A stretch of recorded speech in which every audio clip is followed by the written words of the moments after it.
find your niche.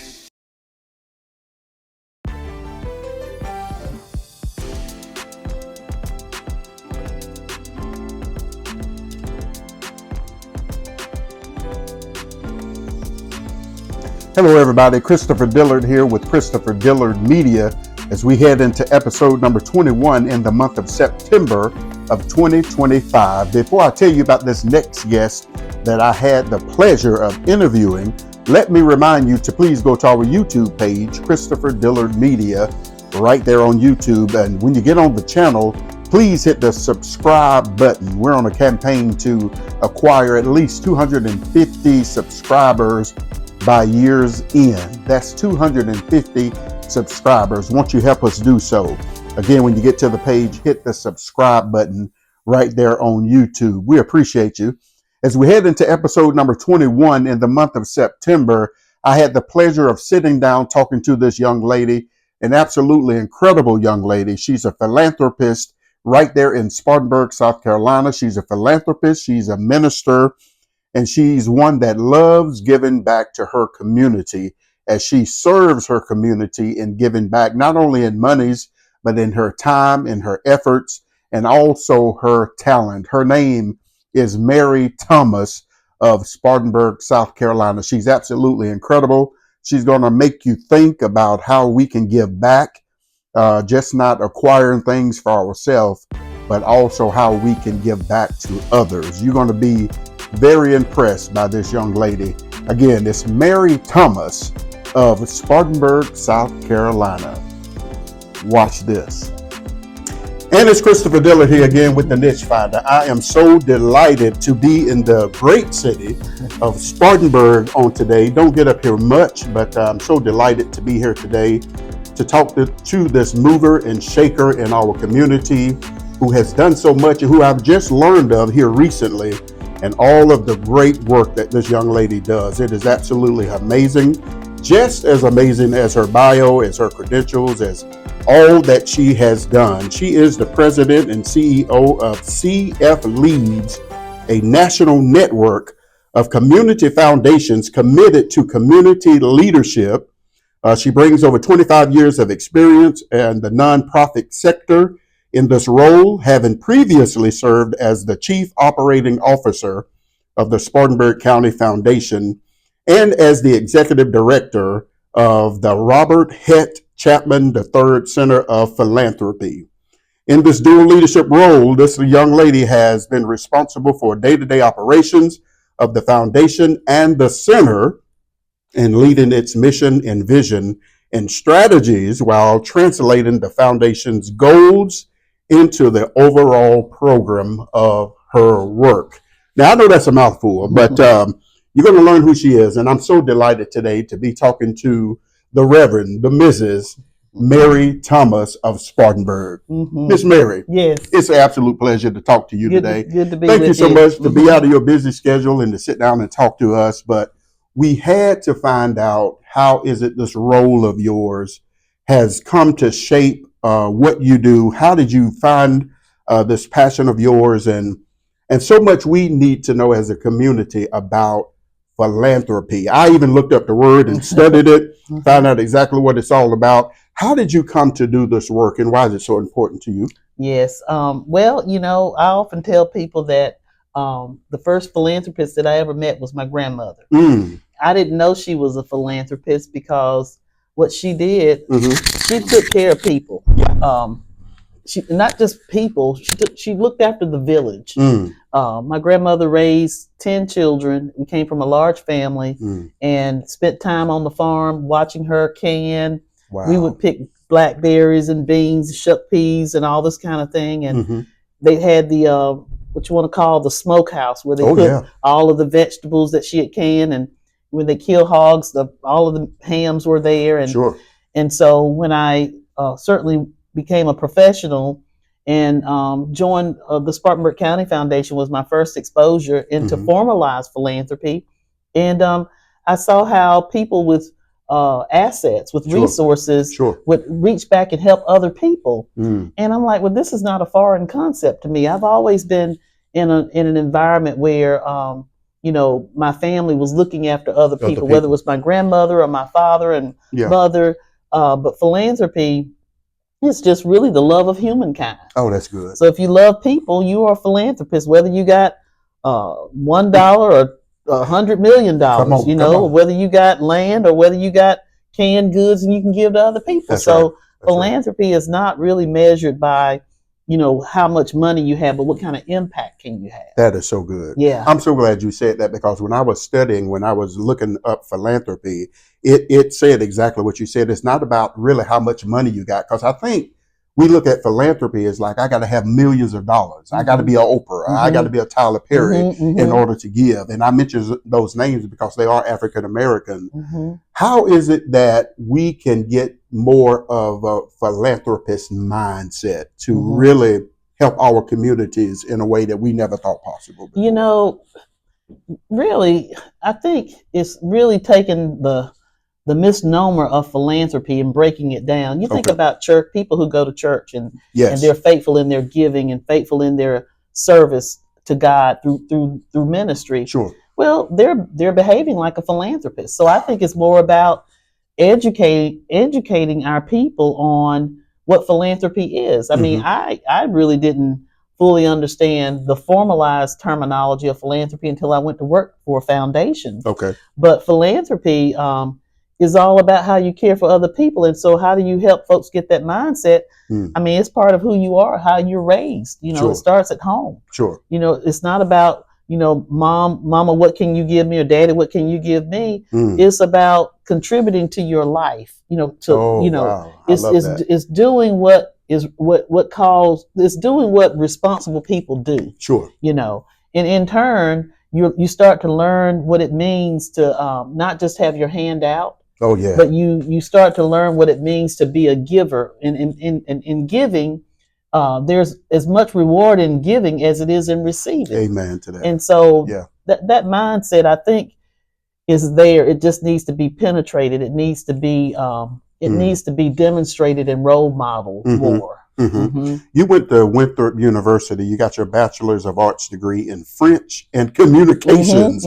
Now, those are two opposite spectrums there. You taught French and you have communications here. Did you know exactly what you wanted to be while you were in college? Not really. I mean, I knew I wanted to major in French because, simply put, it was the subject that I made straight A's in high school. Yeah. Wow. And give us a little bit of vous Je m'appelle Marie Thomas. My name is God. Mary Thomas. Did you hear that? That's amazing. Je vais très bien. Oh, I love it. I'm doing fine today. How about I love you? Je t'aime beaucoup. Oh my goodness, that's amazing. But at any rate, living in Packlet, country girl from Packlet. Sure. My parents were ministers, so we traveled all up and down the East Coast doing ministry.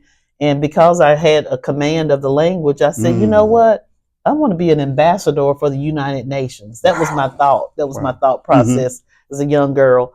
And so then, of course, a home economics teacher exposed my sisters and I to Winthrop. And I ended up going to Winthrop, and I majored in French. And I did part-time jobs and worked for one of my French instructors, and then was able to study in France as a result of majoring in French. And that really gave me my worldview. Okay. That's where it all came from. And it kind of shaped up then. So now, Mary, like I said, I do my homework, and I let's go back to being philanthropic.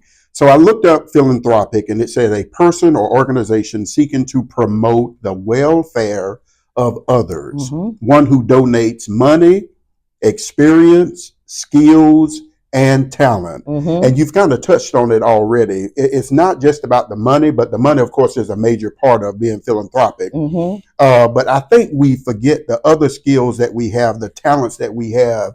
We can give that to someone else to help someone else. I mean, so how do I need to find out how I'm going to ask this.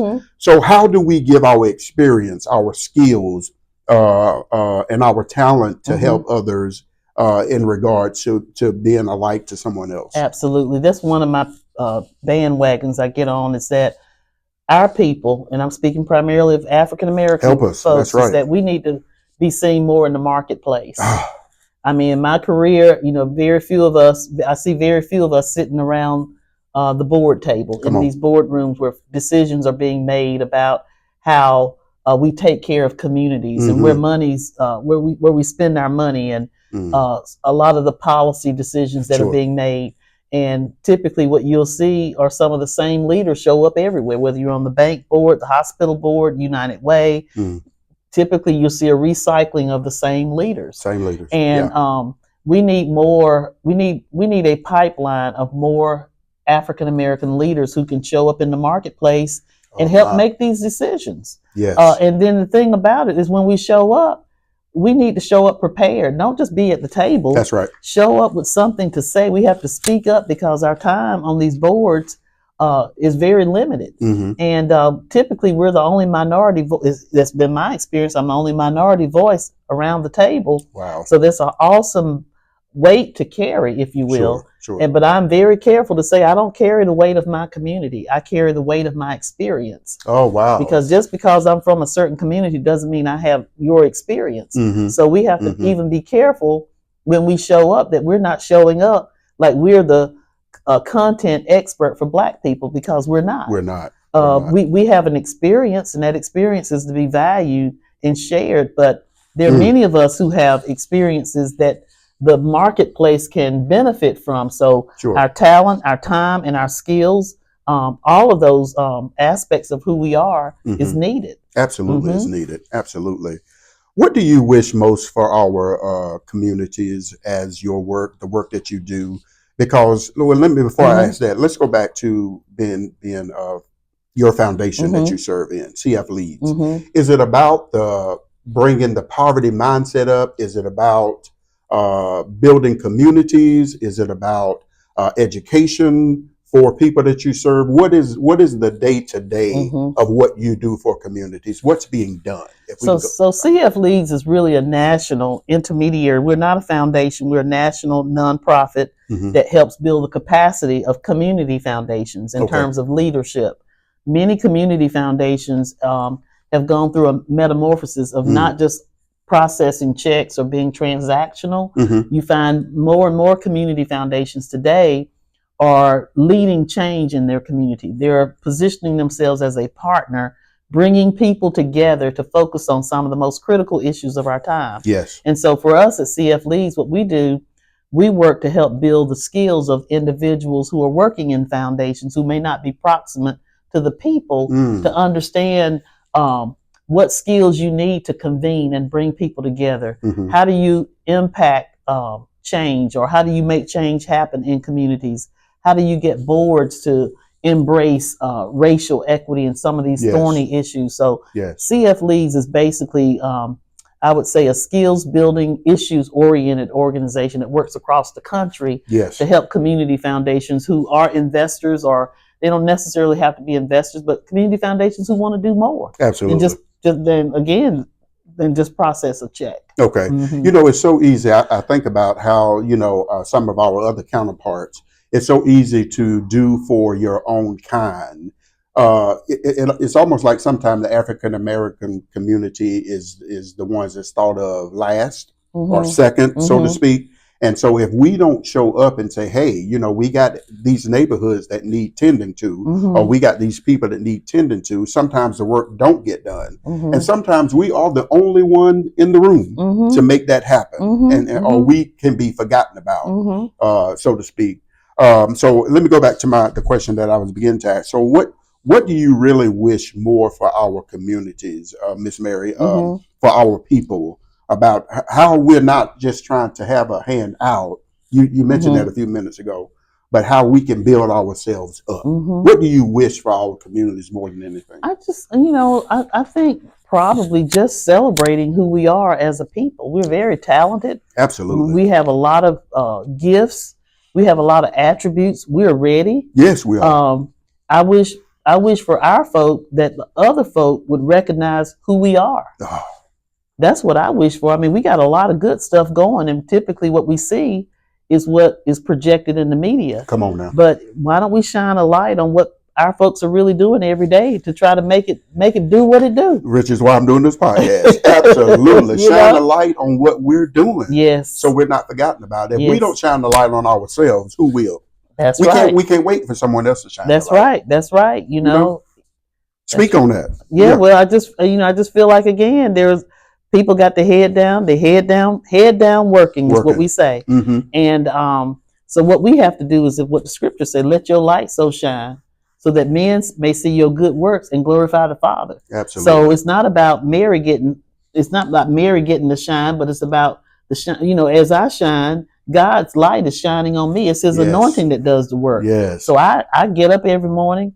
I'm focused on what I need to do, but it's him at the end of the day. If God doesn't give me the grace and the wisdom to do what I need to do in these places that I have to walk in, then I'm just going through the motions. Right. Right. But what I'm trying to do now at this season in my life it's all about legacy building. We were gonna get to that. Okay. We're gonna get to that, Miss Mary. You're getting ahead of it. Okay. But you know what I love is, and I heard you talk over at our church a few weeks ago. Even if you don't necessarily may not have the money, it seems that you have this superpower. You know how to go out and get the money to fund the issues that you see need taken care of. You know how to go about getting the money for what it is you do. Am I right about it? It's making the case. Making the case. I mean, I'm don't have to go out and make up anything, but raising money is all about who you know. Fundraising is really friend raising.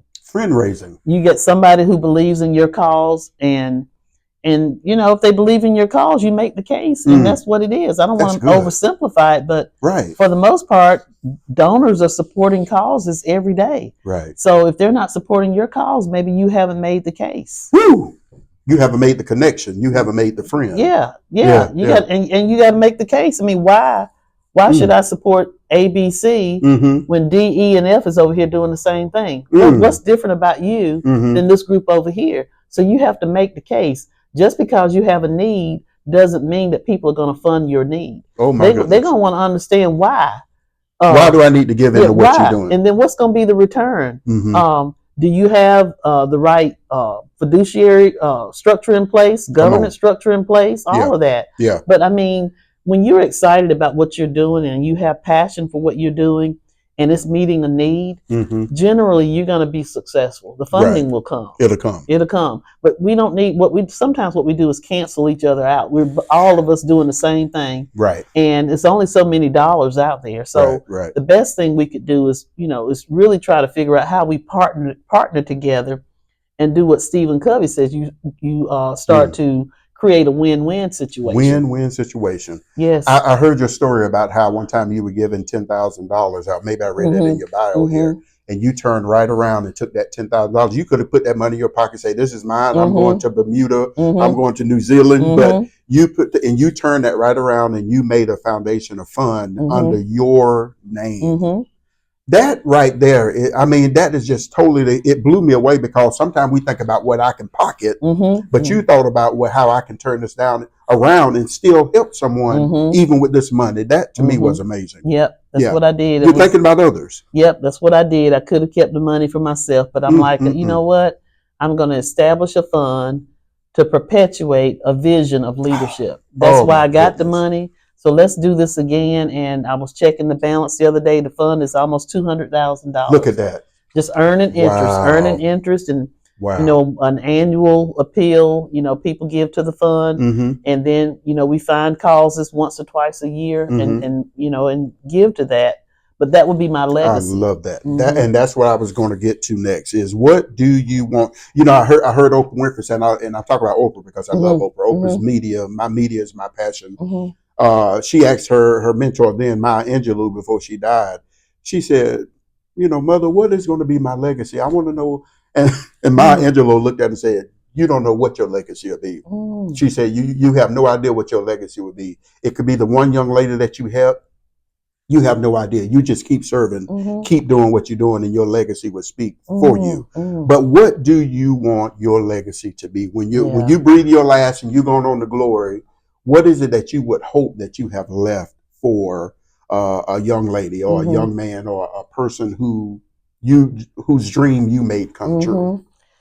Well, that's a good question. I like to think I'm seeing my legacy right now, Come on. actually, Mm-hmm. in terms of what this fund has been able to do. But Mm. it's all about perpetuating what leadership looks like, Sure. and leadership in the sense of not letting barriers or Mm. race or socioeconomic level Yes. stop you. But when you show up ready, Yeah. and you show up prepared, and you show up with what your purpose is for that occasion Come on. to be able to do, and to Mm-hmm. do it well. Don't just do it, but do it Do it exceptionally well. well, so that Mm-hmm. when you leave, it's like having a fragrance. When you leave, they'll know that you were there. Oh my. So when I leave, I want folks to, yes, she was there. It was a life well lived. Mm-hmm. One of my dear friends passed away earlier this week. Everybody loved her. She was a mentor for me. Mm. And Gladys Washington was just a champion for change. Mm-hmm.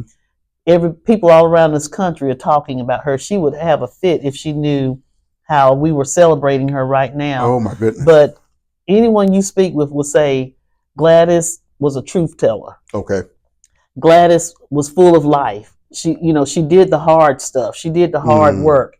And she left a model for others to not be afraid to step out there on a limb if you have to, and speak up for somebody. That's right. And do the work. Yeah. And remember what she would always call, remember the real folk. And so for me, again, I think it's just the legacy of service. Sure. It's a legacy of always being available and willing to extend myself for the benefit of someone else. Yes. And really a legacy of really not being afraid. And if I am afraid, it's like what Joyce Meyer say, do it afraid. Do it afraid.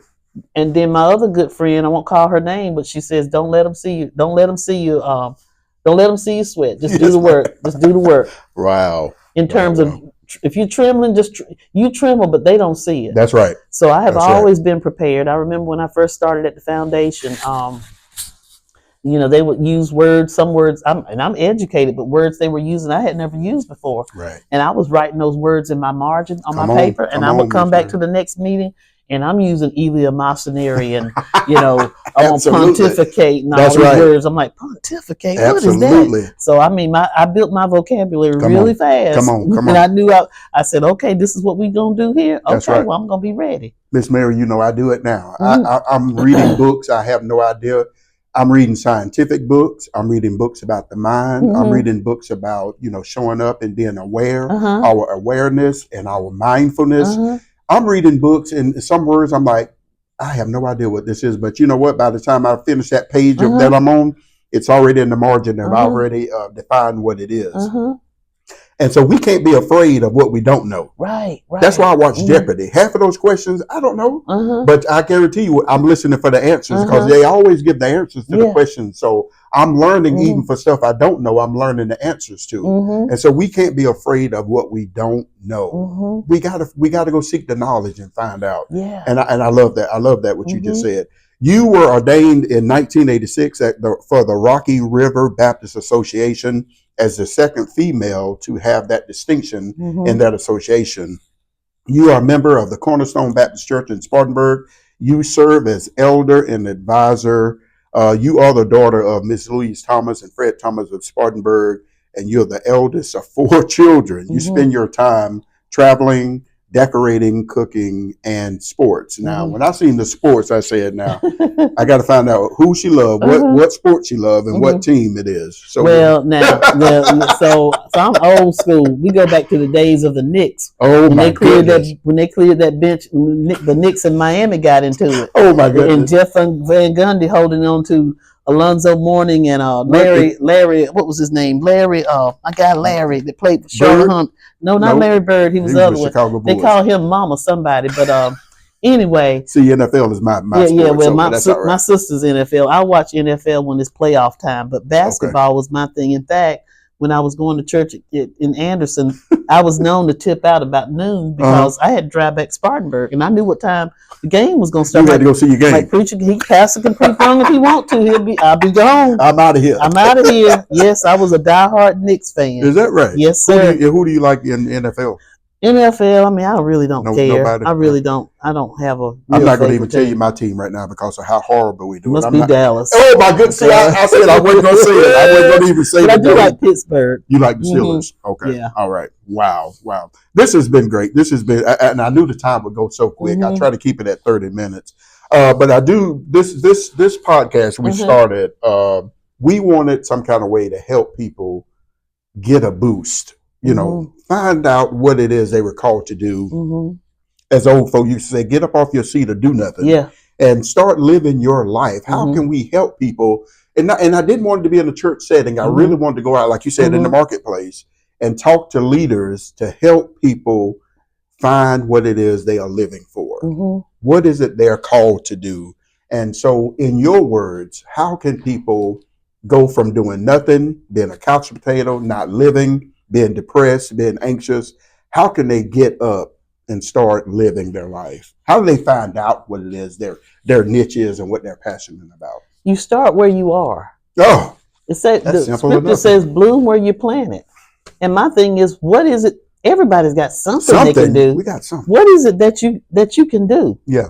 And whatever you can do, put God in that so that what you can do becomes something that you excel at doing. Oh, wow. You know, if you can do something and you do it enough and you perfect it, and you ask God to bless it, yes, then you become an expert over time. So start with what you can do. What you can do. And then find somebody who's doing something that you want to do. So you go from find a mentor. But you go from what you can do to what you want to do. Come on. And then you go from what you want to do to what you will be doing. Right. So it's a progression. Yes, ma'am. You got to start somewhere. Can do. You be faithful over a few things. I make you rule over much. You got to start somewhere and continue to matriculate. And like you say, get a mentor. See somebody, oh man, I love to do what she's doing. Absolutely. And connect with that person. That's what I did. That's what you did. I mean, Cheryl Halston was the only Black female in leadership in Spartanburg when I first started. And I sought her out. I didn't know her. She was from Philadelphia. She was the director of community relations for the city of Spartanburg. And she offered me an appointment. I was only like in my 20s. And she met with me, gave me some counsel. She just had herself together. And I'm like, man, I want that. Wow. And she and I became very good friends. Wow. And so, you know, over time she has helped me, and then she's retired now a long time. And I have done that for other people. You know, I have people have sought me out. I have people now wanting me to mentor them and all this kind of stuff. But, you know, I just try to live the life. I try to do what I say I'm going to do. Absolutely. Integrity is important.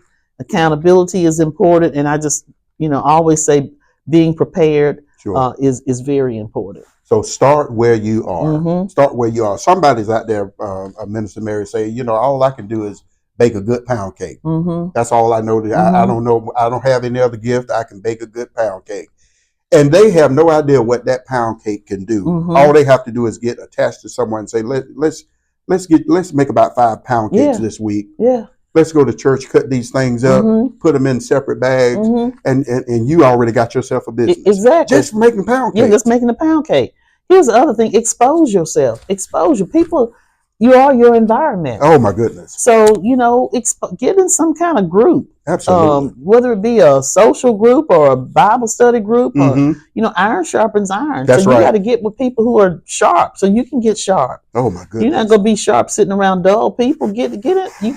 Anyway. Lord, that'll preach right there by itself. Somebody needs to speak into your gift, but people can't speak into your gift if you're not around and they don't know what your gift is. That's right. You sitting at home by yourself every day when you need to, like you say, get in a group, and they find out you're good at something that you thought was nothing, and somebody can speak into that. That's right. There you go. You already starting to. That's right. Oh my goodness. You got to put something in. You got to put something in this vessel. Absolutely. You know what you put in your spirit. That's who you're gonna be, because we're spirit beings. Oh my goodness. So you got to feed your spirit something on the whole. You got to put the Holy Scriptures in there. Absolutely. You know, put something positive in there. Balance your life with something. You certainly. That's right. For me, I'm gonna know what's happening in the world because I'm gonna be informed. That's right. But I'm gonna also, somebody said, well, what are you gonna do now that the election's over? I'm gonna keep living. Keep living. Absolutely. I'm gonna keep living because guess what? God is still in control. That's right. And there's some good people on both sides of this. He said he'll give us favor in the marketplace. Absolutely. So, hey, I'm not worried about it. I'm not worried about any of it. Amen. Amen. We still need to be at the table. I don't care if it's Republican, Democrat, I don't care what. We still have to make our way to the table. Yeah. And we don't allow anybody to shut us out. That's right. Because if I tell the truth, a lot of the Republicans are the reason why I'm sitting here right now in terms of my success. They were my allies. They pushed me, and they supported me. See? So I'm not going to sit back here and point a lot of fingers. Absolutely. I'm going to stand up for what's right. That's right. I'm not a Republican, but there are some good Republicans out there. Sure, there are. And we have to hold them accountable. That's right. That's right. They say they're good church people. Well, let's see. If we got Jesus in common, we can get some things done. Hey, man, thank you so much. Oh, my goodness, this has been a joy. I tell you, I just appreciate you so much. And I know you have a great love for your father. I've seen that somewhere. I told you I've been studying you, and I know that the love that you have for your parents and what they have done for you. Speak on that right quick as we close. I'm grateful for my parents. My mom, she's so spoiled, and I can be completely transparent with her because she knows me. Yes. She came over yesterday, and I was like so tired, and we had a transparent moment there. But my dad, I got to check on him this weekend.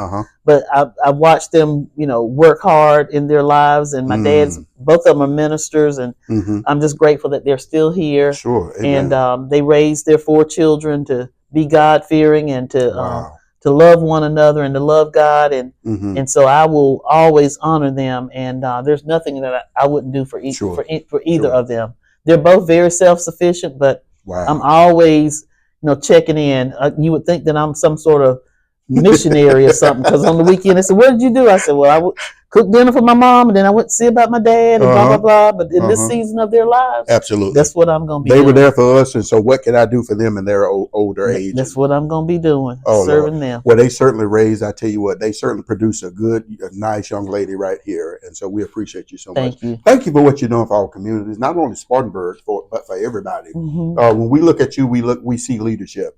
And you remind me so much. I know you're gonna think I'm crazy. You remind me so much of Oprah, because you have a vision, and you're carrying it out every day. You're leading by example, and you're not, even if you, like you say, you are afraid, you're still serving our community, and we appreciate you so much. Well, thank you. Thank you so much for having me. Thank you for your time, and we appreciate you. Thank you, ladies and gentlemen. I've been talking to the philanthropist herself, Miss Mary Thomas of Spartanburg. And as I always say at the end of the broadcast, that's a wrap. Thank you so much. I found my niche.